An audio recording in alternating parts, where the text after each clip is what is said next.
Hare Krishna, dear devotees. Please accept my humble obeisances. All glories to Srila Prabhupada. Welcome to this morning's Srimad Bhagavatam class on Zoom. It's from Canto 1, Chapter 18, Text 23. And we're fortunate this morning that Her Grace, Mother Gita Devi Dasi, ISKCON, Atlanta, is going to give a class this morning. So, Hare Krishna, Mataji, please accept my humble obeisances. All glories to Srila Prabhupada. Hare Krishna, please accept my humble obeisances. All glories to Srila Prabhupada. Hare Bol. Hare Krishna. And it's all yours. Please take over. Hare Krishna. Jaya Radha Madhava Kunja Bihari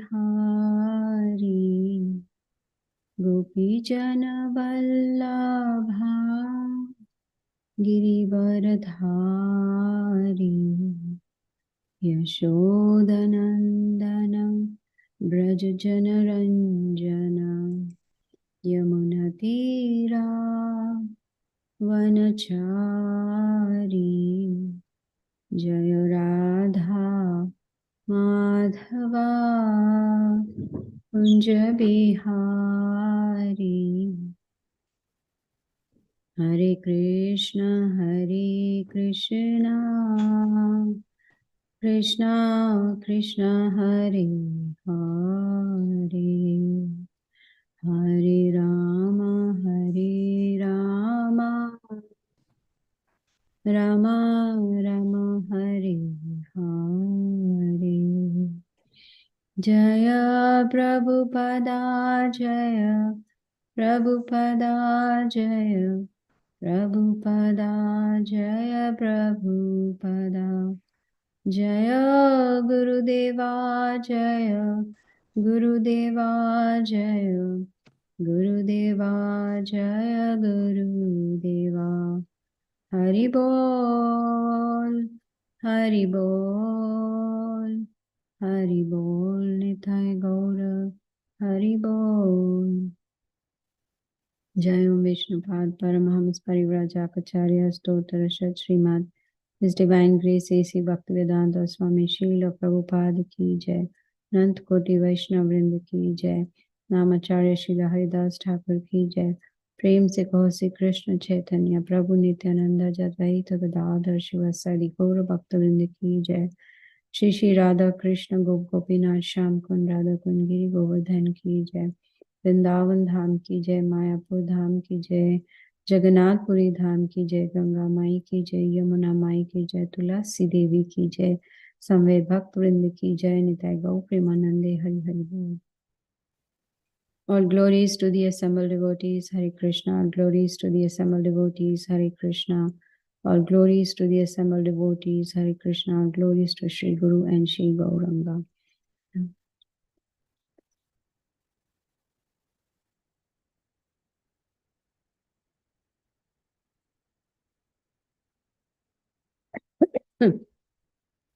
Om Namo Bhagavate Vasudevaya.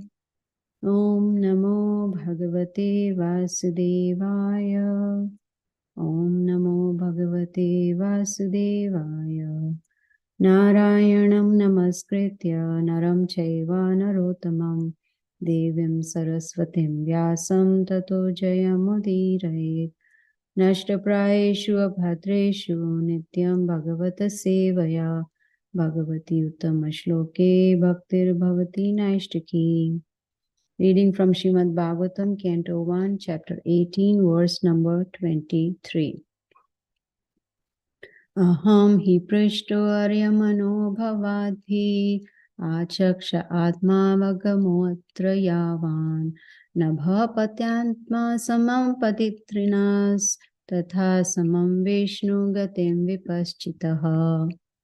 Aham, my humble self, he, certainly, prishtaha, asked by you, aryamanaha, as powerful as the sun, bhavadbihi, by you, achakshe, may describe, atma avagamaha, as far as my knowledge is concerned, atra, herein, Yavan, so far. Nabha, sky. Patanti, fly. Atmasamam, as far as it can.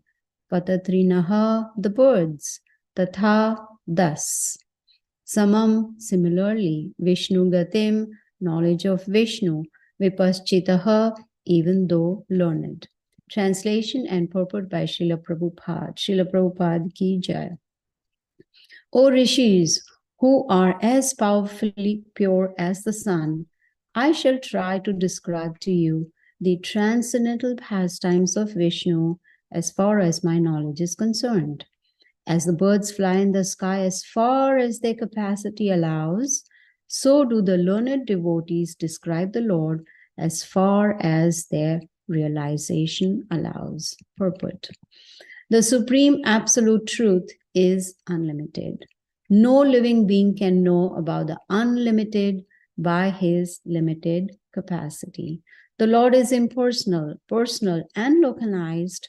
By his impersonal feature, he is all pervading Brahman. By his localized feature, he is present in everyone's heart as the Supreme Soul. And by his ultimate personal feature, he is the object of transcendental loving service by his fortunate associates, the pure devotees. The pastimes of the Lord in different features can only be estimated partly by the great learned devotees. So, Srila Sutta Goswami has rightly taken this position in describing the pastimes of the Lord as far as he has realized. Factually, only the Lord himself can describe himself, and his learned devotee also can describe him as far as the Lord gives him the power of description. Om Ajnanatimirandasya Jnananjana Shalakaya Chakshur Unmilita Mena Tasmai Shri Gurave Namaha. Translation once again. O rishis, who are as powerfully pure as the sun, I shall try to describe to you the transcendental pastimes of Vishnu as far as my knowledge is concerned. As the birds fly in the sky as far as their capacity allows, so do the learned devotees describe the Lord as far as their realization allows. Such a nice verse. A lot to learn, especially from Srila Prabhupada's purports. Each and every purport is so very powerful. So from this verse, we can see that Sutta Goswami is so humble. If you remember, in Bhagavad Gita chapter 13, verse 8 through 12, in the purport, Srila Prabhupada explains the definition of humility. He says, one should not be, or one must not be anxious to get the satisfaction of being, glorified by others or respected by others or honored by others. That is humility. One is not anxious, oh, I want respect, I want everyone to respect me. No. So we see here Sutta Goswami, even though he was praised so nicely by the sages assembled there, he is making it very clear that he doesn't know it all. It's not that even though Krishna is unlimited, Supreme Lord is unlimited, and that he also, has all that unlimited knowledge. No, he's being humble. He's saying, as far as my realization allows me, to that extent, I will explain about the Supreme Lord's pastimes. Because Sutta Goswami knows that one cannot describe the pastimes of the Lord without the mercy of the Lord. Krishna's mercy is very, very essential. Sometimes we may think, oh, I have read the verse and I can explain it and I can describe it. No, it's not possible unless the Supreme Lord situated in the heart as Paramatma is merciful. Krishna is unlimited. His pastimes also are unlimited. Only Krishna can describe his own pastimes completely. The power to describe Krishna comes from Krishna. So Suta Goswami, he knew that he will be able to describe Krishna as far as his realization goes. In other words, as far as Krishna will allow him to describe. So the power comes from Krishna. We should not think I am the doer. We've learned that in the Bhagavad Gita, right? Because of ahankar vimhudatma kartaham iti manyate. Because of pride, we think I am the doer. Similarly, even preaching, giving knowledge about Krishna is also dependent on mercy of Krishna. We are not qualified to explain Krishna and his pastimes with our own efforts. No.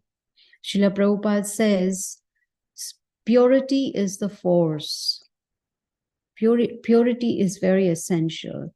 And purity will come within a devotee when that devotee is following strong sadhana, which means in the morning, before sunrise, one wakes up and, worships the spiritual master, chants the holy name, Hare Krishna, Krishna Krishna, Hare Hare, Hare Ram, Ram Ram, Hare Hare, very attentively, hears a lecture of Srila Prabhupada, reads Bhagavad Gita, Srimad Bhagavatam. This is strong sadhana. Sadhana means practice of devotional service. And then Krishna is pleased and he makes it possible for the devotee to distribute this knowledge about him. We human beings, our knowledge is limited, our experience is limited, our realizations are limited. So how can we describe Krishna completely? That is not possible. So here we see Suta Goswami is explaining to the sages assembled there that he will describe the pastime as far as his realization goes, so that the sages do not expect to, hear everything about Krishna. Krishna is unlimited. His pastimes are unlimited, right? In the purport, Srila Prabhupada talks about 3 stages of realization: Brahman, Paramatma, and Bhagavan. There is a very nice verse in Srimad Bhagavatam, first canto, chapter 2, verse 11, where it says, Vadanti tat tattva vidas tattvam yat jnanam advyam brahmeti paramatmeti bhagwaniti shabdyate. Learned transcendentalists who know the absolute truth call this non-dual substance Brahman, Paramatma, or Bhagavan. So there are 3 stages of understanding Krishna. Srila Prabhupada explains in the purport of that verse that there is no qualitative difference between Brahman, Paramatma, and Bhagwan. They are same absolute truth, but they are realized in 3 different ways. And so these 3 are different perspective views seen from different angles of vision. It's the same Krishna. See, but Bhagavan is the last word of absolute truth. Paramatma is the partial representation of the absolute truth, Krishna, within the heart as the super soul. And Brahman is the, you can say, glowing effulgence of Krishna. Very nice analogies given by Srila Prabhupada. He explains this, 3 stages with an analogy. He says that supposing in a village, it is the first time that a train is passing by. So one of the villagers runs, to see what does a train look like. He has no idea. So he sees that there is a very bright light. There's a big headlight in front of the train, on the engine, so that, the tracks are visible. So he sees that big, light, and he doesn't wait, and he runs to the villagers and says, train is a light, train is a light. According to him, train is just a light. But then another villager, he has a little more patience. He waits and he sees that, yes, there is a light, but there's an engine also. There's an engine. So he goes and he says, no, train is not just the light, it's light and the engine. But there is another very wise villager who's waiting, and he sees there is a driver inside that engine who is driving the train or who's running the train. So he goes and gives the complete picture that train is a light engine with the driver and many compartments. I don't know what they are called. What are they called? The train has It's coaches. They call them coaches sometimes. coaches. Yes, there are coaches behind, right? That is the complete picture of a train, not just a light or an engine, complete picture. Similarly, Brahman realization is that, okay, God is light. But the next stage of realization is Paramatma, like the Gyanis. They want to understand the super soul within the heart. That is another stage of realization. But Srila Prabhupada says the topmost realization is Bhagavan. Bhaga means opulences, Van means possessor of those opulences, which is Krishna, the supreme personality of Godhead. That is complete realization. So there are different levels of realization, and Krishna is the object of transcendental loving service. And Prabhupada says, by whom? By his fortunate associates, the pure devotees. And Srila Prabhupada has given us a process by which we can come to that stage of purification, become pure. But for that, one needs to lead a life of austerity. Not, bhakti yoga or devotional service is not casual. It's a very, you can say it's a life of austerity.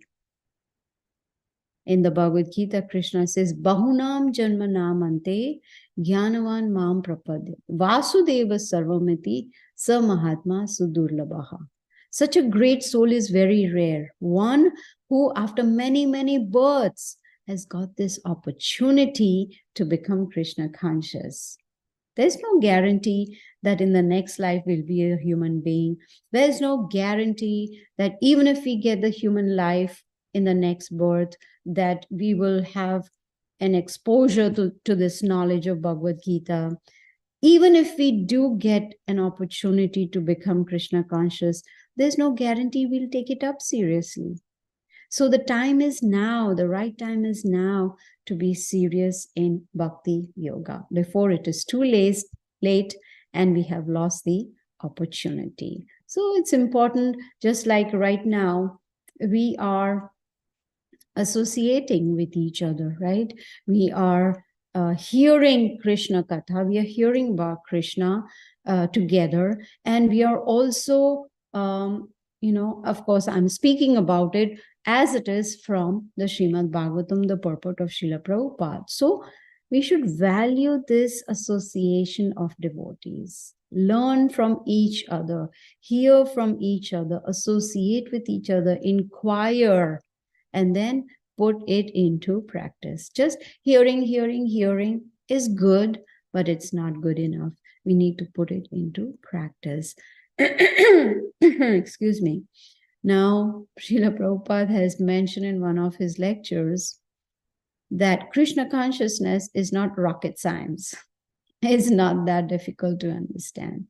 He has explained it in such simple words. Krishna has explained it in a simple way in Bhagavad Gita, and Prabhupada's purpose explain it in a more simple way, right?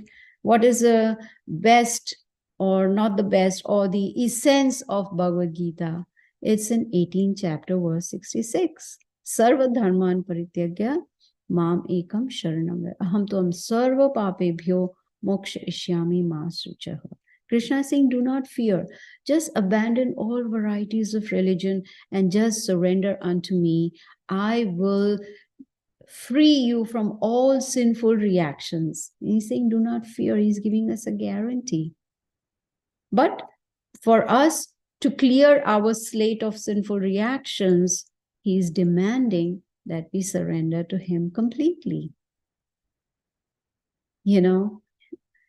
Most people, of course, in India, I think the age of retirement used to be 50, but then it changed to 60 and then 65. I don't know what it is now. But Srila Prabhupada says even after retiring, the person doesn't retire really. is still entangled in family life, still entangled in, activities of society, relatives, friends, country, etc., etc. You need to take this very seriously. An average age is about 100 years in Kali Yuga. That doesn't mean that everyone gets to live for 100 years. No. Death is for sure and it can come anytime. So it's important to become very serious in Bhakti Yoga. Otherwise, the entanglement will continue, and then we will land up again into this material world in next birth. So in this purport of today's verse, Srila Prabhupada, he's talking about great learned devotees. And such great learned devotees, they are able to describe about the pastimes of Lord Krishna like Sutta Goswami is doing. So now the question is, how does one become learned? Just by reading? No. Maybe just by reading, one may become a scholar, be able to quote verses from scriptures, be able to give powerful lectures, may be able to get attention of the audience. That all is very nice. But is that sufficient? No. That does not mean a person is self-realized. All that knowledge that is given to others, is that person following or practicing whatever that person is preaching? That knowledge which has been gathered by reading or hearing or whatever, is that devotee reflecting it in one's actions and words? Very, very important. See, Bhakti Yoga, spiritual life, is a life of responsibility. People are watching. There is a saying, what is that? Actions speak louder than the words. You see, how are we behaving? People watch our actions more than what they hear from us. So are we following what we are preaching? That's why Prabhupada says, practice before we preach. So what is the ultimate goal? Some devotees saying ultimate goal is finish my 16 rounds, observe the 4 regulative principles, observe Ekadashi. No, it's much more than that. We need to try harder to become more serious on the spiritual path. And like Prabhupada says, finish our business in this life and go back to the spiritual world, not get stuck here in this in this material world. No. I remember I had gone to Tennessee to do a program some years ago, and it happened to be the birthday of their daughter. And I was very happy and pleasantly surprised to see, normally on the cake, people write happy birthday to so-and-so. But the mother had written there, may this be your last birth. Isn't that beautiful? May this be your last birth. That is a responsible parent who is trying hard, sincerely, to make sure that even the children are liberated from this material world. That should be our ultimate goal. Finish our business and go back to the spiritual world. So great learned devotees actually means one who is well versed in the scriptures, one who is following it, practicing it. One can see that in their actions and words. That is a great learned devotee. And Sutta Goswami, he's not posing himself to be very learned, someone who knows it all. No, he's very humble. He's saying, I will describe the pastimes of Krishna as far as I have realized, not pretending that I know everything about Krishna. No. So this verse is clearly stating that Krishna is in control. Why? Because as far as we can understand from Sutta Goswami, if Krishna was not in control and Sutta Goswami was in control, he would have been able to describe the unlimited pastimes of Krishna in full. But we understand that without Krishna's sanction, without Krishna's will, it is not possible to describe him. It's not possible. So from this verse itself, with the words of Sutta Goswami, we can understand, he understands that Krishna is in control and that Krishna's will and sanction is the last word. Prakriti kriyamanani gune karmani sarvasha ahankar vimudhatma kartaham iti manyate. Due to pride, we think we are the doers. You know, Arjuna, he fought the war because Krishna wanted it. It was Krishna's will. And because of Krishna's will, he was able to win that battle. So what do we learn from this? That we do our part and leave the results to Krishna. But we definitely need to put in that sincere endeavor, put in that effort. You know, the sincere and serious endeavors pleases Krishna a lot because he can see that, oh, here is my devotee who's really trying hard to know him, to understand him, to become conscious of him. And that is how that person gets the mercy. So our endeavors are very, very important. I was listening to this nice lecture of Devkinandan Prabhu. I think he said that when he was in Atlanta recently. He was talking about our endeavors. And he said that there was this gentleman and he wanted a lot of money. So he would go to the temple every day and he would sincerely and seriously pray to the Lord, please, please give me some money. Please give me some wealth. I need money. Please, please. He did that a few days. And then one day, the Lord came and he gave him a tight slap on his face, you know, like, so why are you slapping me? He said, if you don't buy the lottery ticket, how can I give you the money? You have to first make your effort, your endeavor, go buy a ticket. We don't want to do our part and we expect the Lord, you know, to just bless us for nothing. He needs to see our sincere efforts. He needs to see we are really serious in Krishna consciousness. Thanks to Srila Prabhupada, we have Bhagavad Gita as it is. We have all the translations and purpose of Srimad Bhagavatam, so many different books that he has written. And it's because of Krishna's mercy that he sent Srila Prabhupada. Krishna is so kind.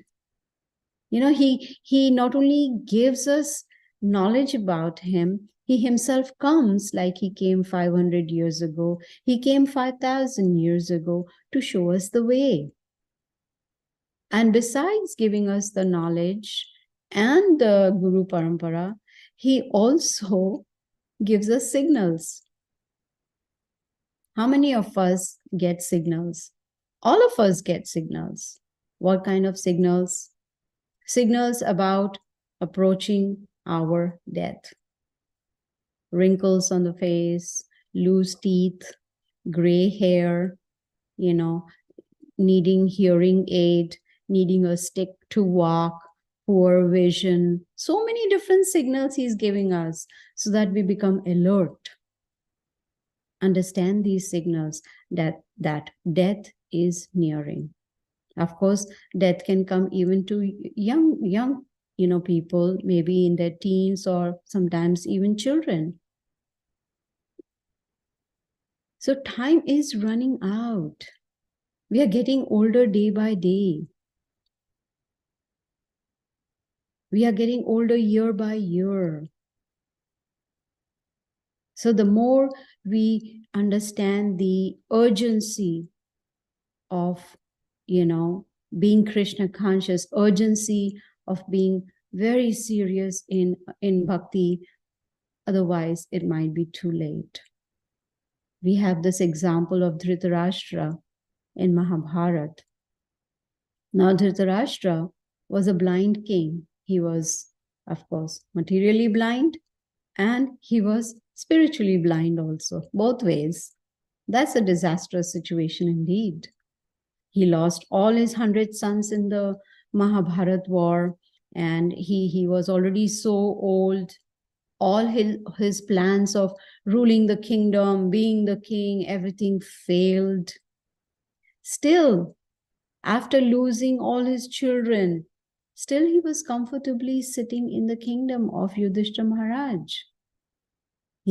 Just living there, enjoying the opulence of the kingdom, until his brother Vidura came to him and showed him the mirror. Of course, he couldn't see himself in the mirror, in the sense, the idea of saying showed him the mirror means explained to him his pathetic condition. What was he doing? He had already grown so old. His time was up, to leave the body, and he is here enjoying the opulences in the kingdom. It was time for him to give up all material entanglement and start thinking about spiritual life seriously. Dhritarashtra understood his pathetic condition. He understood what wrong he was doing, and he immediately left for the forest. He took Vanapras, and his wife also, Gandhari, followed him, and the remaining part of his life he spent in the forest meditating on the Supreme Lord, living a life of Krishna consciousness. So Prabhupada says old age means we are very close to death. Death is catching up with us. Whatever little time we have left, what do we want to do? We should pursue Bhakti Yoga. We should become self-realized. Try to understand the purpose of human life. Need to contemplate, am I considering bhakti to be very casual? Am I understanding the importance of this rare human form? Am I understanding the importance of being in Krishna consciousness, having access to, the Bhagavad Gita as it is, having access to the association of devotees? You need to contemplate on that. And then develop a desire to be more serious, a desire to chant attentively. Even the desire to chant is powerful. Excuse me. I was reading a story from the Puranas that there was an old man, and he was about to die. Unfortunately, he had lived a life of, it was full of sins. Like he led a sinful life all his life. But he had heard that if one chants the holy names at the time of death, then one goes back to the spiritual world. So he asked his servant, can you please go to the market and bring chanting beads for me, because I want to chant just before dying. So the servant went to the market, but it so happened that before the servant could come back, this old man died. Now, from the scriptures, we have heard that those who lead a sinful life at the time of death, after death, the associates of Yamaraj come, the Yamadutas, to take them to to hell. And if it's someone who has remembered the Supreme Lord, chanted the holy names, then the Vishnu Dutas come, associates of Lord Vishnu, they come to take him. But it so happened they both landed. Yamadutas and Vishnu Dutas, they both came. Now there was a discussion between the two. The Yamadutas said that this person has led a very sinful life and he must go to hell, so we've come to take him. The Yamadutas said, the Vishnu Dutas said, yes, you're right. He committed many sins throughout his life and he should go to hell. But, that but is very important. But because he had the desire to remember the Lord, he had the desire to chant the holy names, just because of that desire, he deserves to go back to the spiritual world. Can you imagine how powerful is just the desire? Now, that doesn't mean that we should just keep desiring and not do anything about it. No. First, the desire to chant attentively, and then we should put that desire into action by performing it. So here we see that the sages, they are inquiring from Sutta Goswami why Pariksit Maharaj gave up his kingdom, that opulent kingdom. They wanted to know more about this. They wanted to hear more about Pariksit Maharaj. They wanted to hear more about Krishna. So that is why this verse, Sutta Goswami is explaining, he's talking about himself. He's saying how much he can describe. He's trying to explain his capacity, that his capacity is limited. Why is he speaking like that? Because the sages had praised him as a great devotee. So Sutta Goswami, he felt there was a need to explain his position. What was his position? The sages, what did they say? That you are learned and a pure devotee, and Krishna is the chief object of your service. Yes, learned and pure devotees of the Lord, their chief object is Krishna. So Sutta Goswami here, he does not say, I am not great. He's not talking about that. But he's saying indirectly that I'm not a Brahmana. I'm a mixed class, which means my mother was from Kshatriya class and my father was a Brahmana. But the sages do not consider that at all. That is not on their minds. They are just enthusiastic to hear about Krishna from Sutta Goswami. They were actually experiencing bliss hearing Krishna Katha from Sutta Goswami. And they wanted Sutta Goswami to keep on speaking, keep on speaking. Don't we come across sometimes where we are hearing a lecture and, we want to hear more and more and more? That is the effect of Krishna Katha, that one develops a desire to hear more and more. Just like when Srila Prabhupada was asked, what is the result of chanting? He said, more chanting. The more we chant, the more we want to chant. The more we hear, the more we want to hear. So the sages wanted Sutta Goswami to continue speaking. And when the speaker is speaking, the audience is thinking sometimes, this happens sometimes. Someone is speaking and the audience is thinking, when is this person going to stop? I'm hungry, I'm thirsty, I'm sleepy, I'm tired, I have so much work to do. When is the speaker going to stop speaking? But that was not the case with the sages at Naimisharanya. The sages were headed by Shaunaka Rishi, and they were all famous, for performing sacrifices. In fact, it is said that Sutta Goswami had a big sacrificial arena. He was a great scholar. He was the author of Rig Veda. He and the sages, actually, no, not Sutta Goswami, Shaunaka Rishi. Shaunaka Rishi, who was the head of the sages, he was famous for performing different sacrifices. And he had a huge, big sacrificial arena. And Shaunaka Rishi was considered a great scholar, and he was the author of Rig Veda. So he and sages, they put themselves under Sutta Goswami. Even though Sutta Goswami's birth was not very high like that of a Brahmana. In those days, this was not a consideration at all. Anyone can become a pure devotee. It's nothing to do with where one is born, in which family one is born. No. You see, anyone can become a pure devotee. It does not matter. So here Sutta is addressing sages that as powerfully pure, right, as comparing it to the sun, that, just like the sun is very powerful. So here we see that both the speaker and the audience are qualified. Both are qualified.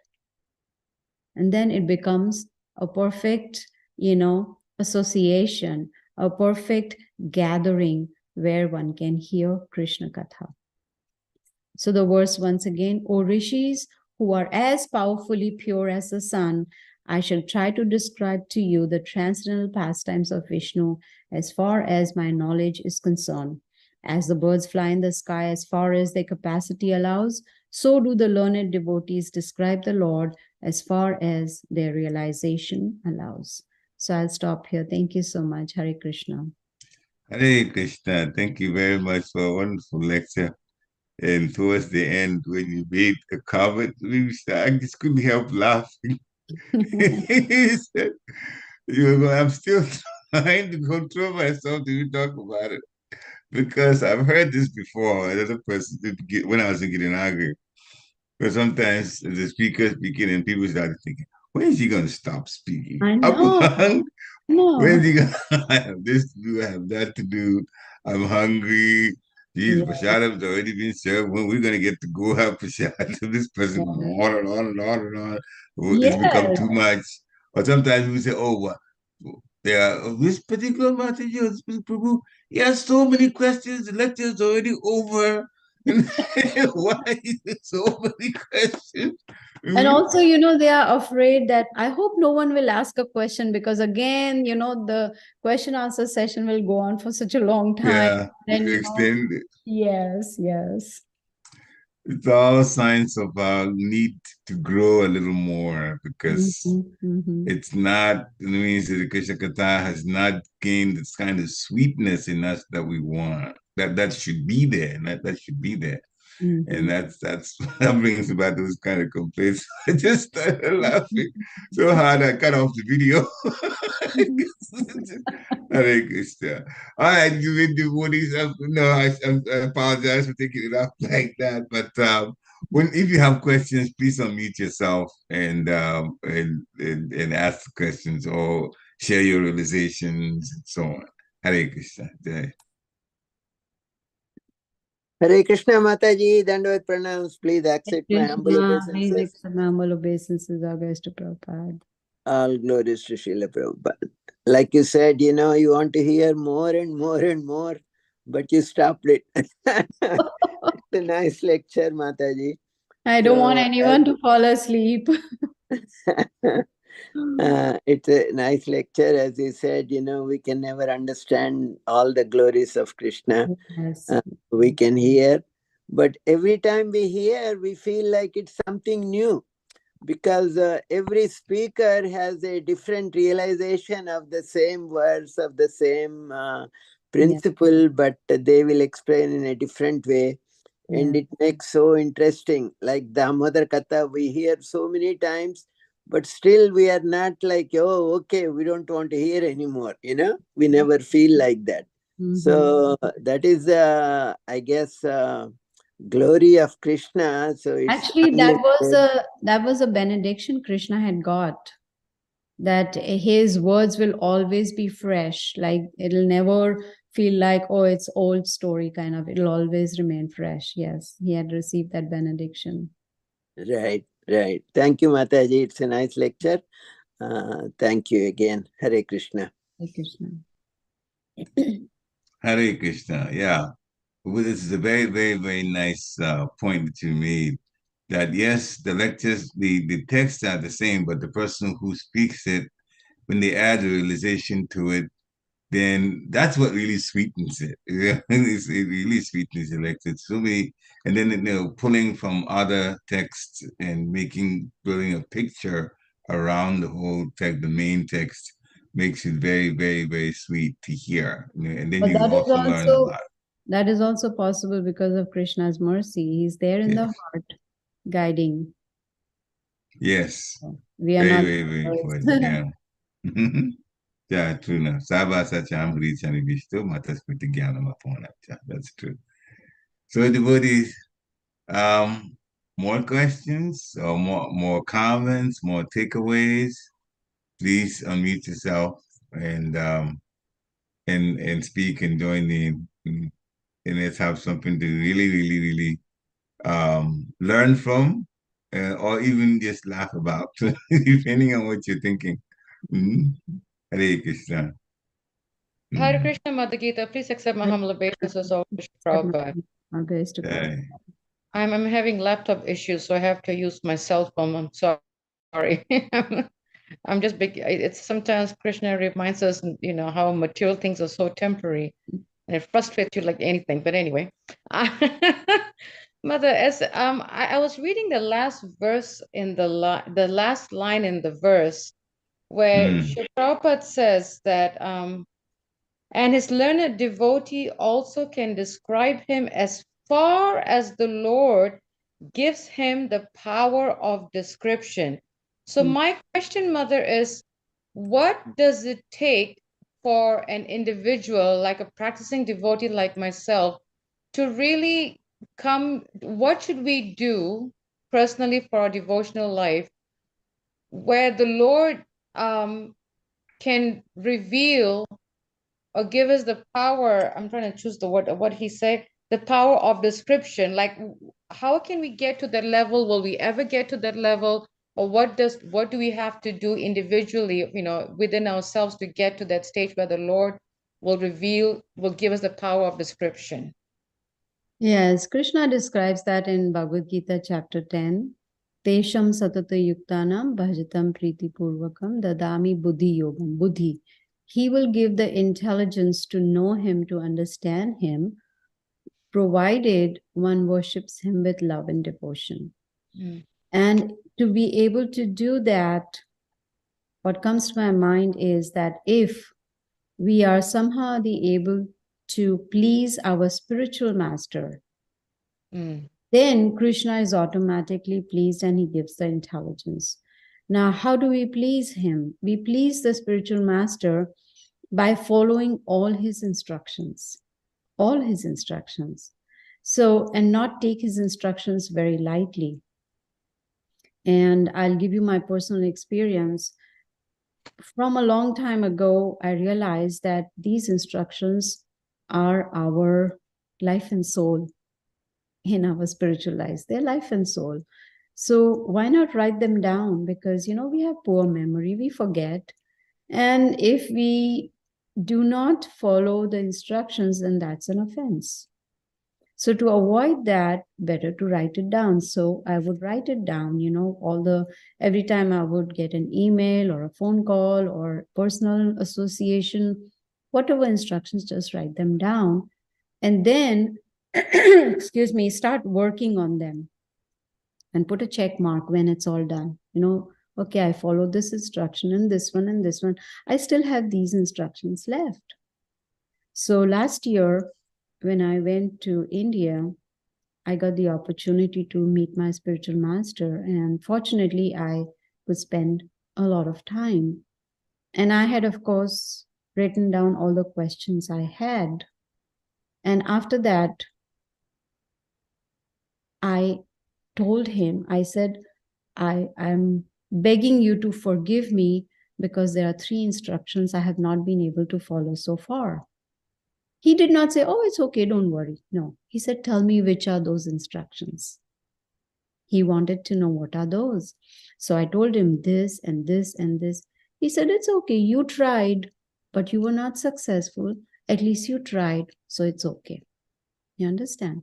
So it's very, very, very important. If we want to please the spiritual master, we need to follow his instructions. And to be able to follow the instructions, we should know what they are. My memory is very poor, very poor. So if I don't write it down, it's gone. It's gone from top of my head. So if we please the spiritual master, then Krishna is automatically pleased. And then he will give us that intelligence so that we can talk about him, describe him, understand him, know him, though no one can know him fully. That's not possible. We have heard from Srila Prabhupada, Ananta Shesh. He's been glorifying Krishna since time unlimited. And still he is not complete. He's still doing that. Because Krishna's pastimes are unlimited. Krishna is unlimited. But when we make these small baby steps of pleasing the spiritual master, then we are on the right path. I hope that helps. Yes, Mother, that actually it's very powerful, actually, what you just said. Pleasing the spiritual master is pleasing Krishna. Mhm. That's the way. I think sometimes we tend to skip the guru aspect and go straight to Krishna. And then we forget that it is actually by the mercy of the guru that we are actually even worshiping Krishna. So that was a very powerful point, Mother. Yeah, thank you so much. Thank you, Hare Krishna. Hare Krishna. So, Mataji, when you were answering this last question, I know there are some listeners on there right now, devotees, who are not initiated yet. And to hear, okay, well, when we satisfy Guru, then Krishna is automatically a priest. And they're going to go, when am I going to get a Guru? You know, you see. So what sort of advice or comment would you make to people who begin to think like that? How am I going to? I will repeat what I have heard, which is the best practice because Okay.